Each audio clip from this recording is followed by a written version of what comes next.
I feel like I personally have to because I'm literally not getting real practice. And what I mean by that is like people they want to say they want to win and this and that, but like when I'm playing against them, I know for a fact they're kill whoring, they're not doing efficient stuff, and to me it's annoying because like as a competitor, you want to get better, and the way to get better is by playing against good people that actually know what they're doing. And obviously, I'm being way more vocal now. I mean, I've thought this throughout my entire CDL, besides like obviously the top teams, but Yeah. it's to a point where like people aren't even playing, and to me, like I feel like you're just taking it for granted. No matter if you're the top or low team, like I feel like you're just taking this opportunity for granted, and I mean, we're just gonna keep slamming everyone. So. Just what a gem of a clip we got to open this up. This Shotzi clip telling every other team in the league that they're not playing to win, that this is friendship cheese.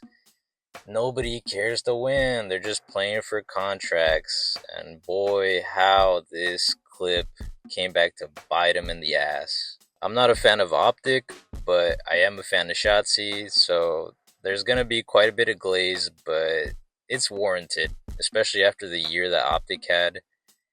It's just crazy to think that they started the year good, they get second place the first tournament of the year, and then Shotzi comes out and goes nuclear on every other player and team in the league. And boy, did that backfire. That teams weren't playing for the win. Teams were only playing for contracts and money. That it's just a friendship league. And then they proceed to drop one of their star players, Pred, for Hook.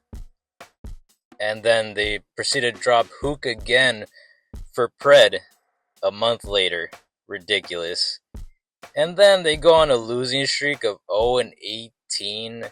It might not sound that bad. It should. But in Call of Duty terms, that is ridiculous to go 0-18. Like, you shouldn't even be able to make champs, because there's a threshold of points you have to meet to make champs. And they go to that 0-18 streak. Then they drop another player, Kenny, for Skies. And yeah, Skies is not that bad a player, but if you look at that New York Subliners team that won champs the year before Optic did, obviously Skies wasn't the one that got them over the hurdle. It was that incredible duo of Kismet and Hydra that just carried the Subliners to that championship. So, once again, dropping Pred for Hook after Skies coming in was just incredible. The drama, the news outlets, it was just wild just seeing all the news and the people's reactions to Pred getting dropped for the second time in the season by Optic and being replaced for the third time by Hook. Crazy. And then, 6 to 7 weeks out of champs, they finally drop Skies because they're still not that good. They might miss champs. They bring in a rookie, Mercules. And man, is that guy him. From being a rookie and helping this Optic team, just that chemistry, building it together. Sure, they didn't do that great in the final tournament of the year before champs, but that was not a bad placement, especially with a rookie, and they're still trying to get that chemistry down, trying to figure out their strats, how to play certain teams, especially the top teams, and then going to champs. And sure, there was a lot of matchups that didn't end 3-0s, 3-1s for the first 2 days, but the final 2 days were jam-packed. It was a hell of a champs weekend. Miami knocking out FaZe 3-0. I honestly would say it was more shocking than Surge knocking out the LA Thieves 3-0. Just an incredible weekend of upsets. And then finally, Champs weekend being capped off with what seemed like a year full of thrills and agony, ultimately, with Optic being the first organization to win back-to-back champs in COD history. As nerdy as all this sounded, it's just incredible what a team full of talent, grit, determination, and excellent chemistry can accomplish.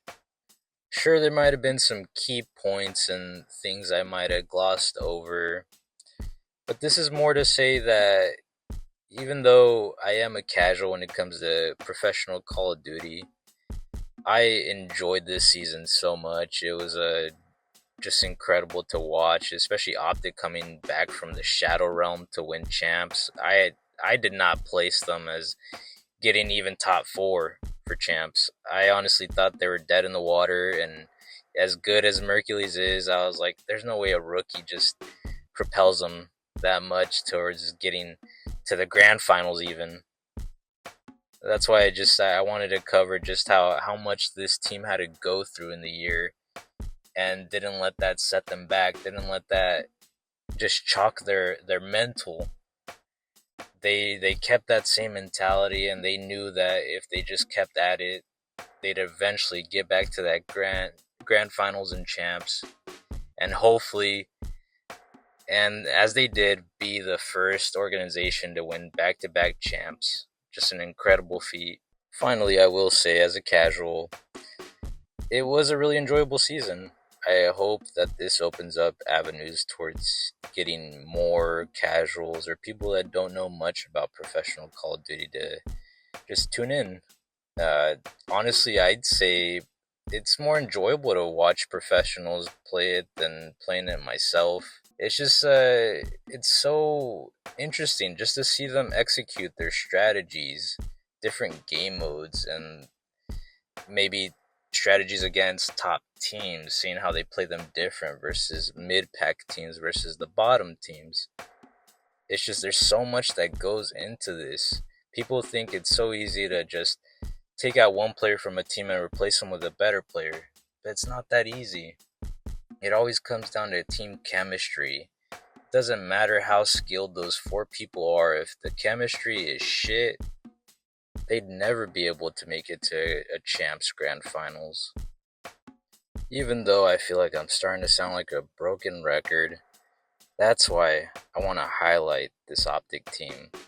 The feats that Shotzi, Dashi, Hook, and Mercules were able to accomplish, and just the tenacity, the grit, the determination they all showed throughout, as they cement their names in the history books for eternity as the first organization to be back-to-back champions.